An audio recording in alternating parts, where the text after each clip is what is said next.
দেখুন, মাননীয় প্রধানমন্ত্রী নরেন্দ্র মোদীজি এবং আমাদের মাননীয় মুখ্যমন্ত্রী শুভেন্দু অধিকারী মহাশয় প্রথম দিন থেকে বলে দিয়েছেন যে যে কেস ধামাচাপা দেওয়া হয়েছে, যে কেসের বিচার হয়নি এবং টিএমসি পার্টি তার মানে ইনফ্লুয়েন্স খাটিয়ে সেই কেসগুলোকে বন্ধ করে দেওয়ার চেষ্টা করেছে, সেই প্রত্যেকটা কেস খোলা হবে এবং দুর্নীতির কেসও খোলা যাবে এবং সেটাই হচ্ছে। তিনজন যাকে সাসপেন্ড করা হয়েছে ডক্টর অভয়ার কেসে, আমি সেদিন ছিলাম, আমি সেই সন্ধ্যে থেকে তার পরিবারের সাথে ছিলাম। আমি জানি যে আমাদের উপর দিয়ে কি ঘটেছিল এবং তার বাবা মার উপর দিয়ে কি ঘটেছিল। আজকে বারবার আমরা বলেছিলাম, এই আজকের যে বিনীত গোয়েল যাকে সাসপেন্ড করা হলো, সেই বিনীত গোয়েল সেই সময়কার কমিশনার ছিল কলকাতার। তিনি নাকি মমতা ব্যানার্জি বলেছেন, ঝাড়গ্রাম থেকে মমতা ব্যানার্জি ফিরছিলেন, গাড়িতে সুমানি নাকি কথা বলতে বলতে এসেছেন। মমতা ব্যানার্জি বলেন কালকেও কালো কোট পরে আদালতে গেছিলেন। তাহলে উনি জানেন না যে সন্ধ্যে 6টার পর পোস্টমর্টম হয় না? আমরা বারবার বলেছিলাম সন্ধ্যে 6টার পর কেন পোস্টমর্টম হবে, কেন বডিকে প্রিজার্ভ করা যাবে না, কেন আরেকটা সেন্ট্রাল গভর্নমেন্টের নিউট্রাল হাসপাতাল থেকে আরেকবার পোস্টমর্টম করা হোক, কেন তাড়াতাড়ি করে ওই টিএমসির এমএলএ ক্রিমেটোরিয়ামে দুটো বডি রাখা ছিল তাদেরকে না পুড়িয়ে আজকে দাহ করে দেওয়া হলো এর বডিকে, অভয়ার বডিকে? এত তারা কিসের ছিল? আজকে বডি রয়েছে ওই অ্যাম্বুলেন্সের গাড়িটাতে, আর ওর বাবা মাকে ডিসি সাহেব এসে ঘুষ দিচ্ছেন, ওটা ঘুষ দেওয়ার সময় মুখ বন্ধ রাখার জন্য। তাই অনেক বিষয় রয়েছে, অনেক বিষয়। বাবা মাকে বলা হয়েছে সুইসাইড করেছে, বাবা মাকে বলা হয়নি মৃত্যু হয়েছে। তারপরে সেই জায়গাটাতে হাজার হাজার পুরো ট্যাম্পারিং করে দিল ওই জায়গাটা যেখানে ক্রাইম সিন হয়েছে। একটা পাতলা লোক সঞ্জয় রায়, তার পক্ষে একটা 30-35 বছরের ডাক্তারকে এইভাবে মারা সম্ভব নয়। তার পেলভিক গার্ডেল ভেঙে গেছে, তার শোল্ডার ভেঙে গেছে, তার চোখ দিয়ে ব্লিডিং হয়েছে। একটা লোকের পক্ষে সম্ভব নয় সেটা করা। এটার মধ্যে ডেফিনেটলি একাধিক লোক জড়িত আছে। চারিদিকে হসপিটালে সিসিটিভি ক্যামেরা থাকে, একটা ক্যামেরা বন্ধ থাকতে পারে, একটা ক্যামেরা খারাপ থাকতে পারে, সব ক্যামেরা তো খারাপ থাকতে পারে না। তারপরেও লোকে কিছু দেখতে পেল না। তারপরেও যেদিনকে ঘটনা ঘটলো সেদিনকে সেই ফ্লোরেই যে বাথরুম ছিল, ওয়াশরুম নাকি ছিল, বেস্টরুম, সেটাকে ভেঙে ফেলা হলো। তো এইটার সম্পূর্ণভাবে মুখ্যমন্ত্রী, এক্স মুখ্যমন্ত্রী এবং টিএমসি পার্টি ইনভলভ, এটা আমাদের দৃঢ় বিশ্বাস।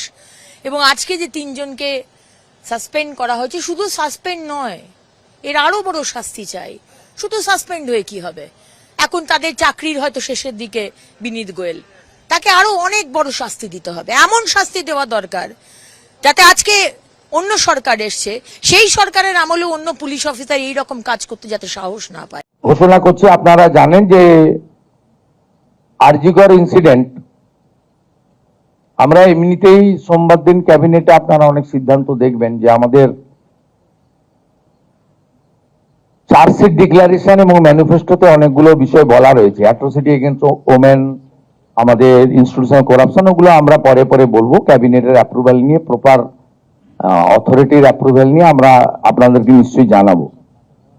কিন্তু অ্যাজ এ হোম মিনিস্টার আমি চার্জ নেওয়ার পরে মাননীয় চিফ সেক্রেটারি, মাননীয় হোম সেক্রেটারির কাছে রিটিন চেয়েছিলাম যে কলকাতা পুলিশের আরজি করের ইনসিডেন্ট এবং তার পরের কিছু বিষয়গুলো নিয়ে কি তারা কিভাবে হ্যান্ডেল করেছেন। Under the leadership of the chief secretary along with home secretary, তারা একটা ফ্যাক্ট ফাইন্ডিং এর কাজ করেছেন গত কয়েকদিন ধরে।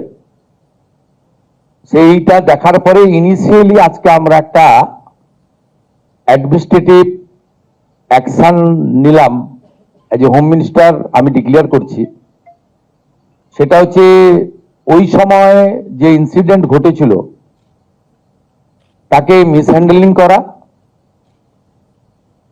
প্রপারলি এফআইআর ইনভেস্টিগেশন ইনিশিয়ালি যে পার্টটা পুলিশের করা উচিত ছিল অ্যাজ এ ডিসিপ্লিন অর্গানাইজেশন, সেই বিষয়গুলো দেখা। আমরা কিন্তু মূল ইনভেস্টিগেশন পার্টে যাচ্ছি না, কারণ ওটা সিবিআই করছে এবং কোর্টে পেন্ডিং রয়েছে। আমরা শুধুমাত্র আমাদের সরকারের যে লোকরা ছিল, specially the senior police officers, দিদেন কলকাতা পুলিশের যারা ছিলেন, সিপি এবং ইনক্লুডিং অল, এবং সবচেয়ে বড় অভিযোগ যেটা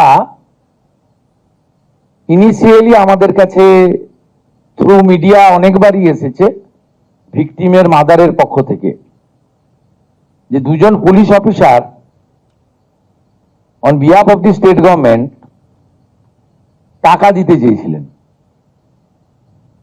এটা তদন্ত করতে হবে যে অ্যালিগেশন কতটা, কিন্তু ইনিশিয়ালি আমরা মনে করি এই তদন্তগুলো করতে গেলে যাদের বিরুদ্ধে অভিযোগ পুলিশ আধিকারিক তাদেরকে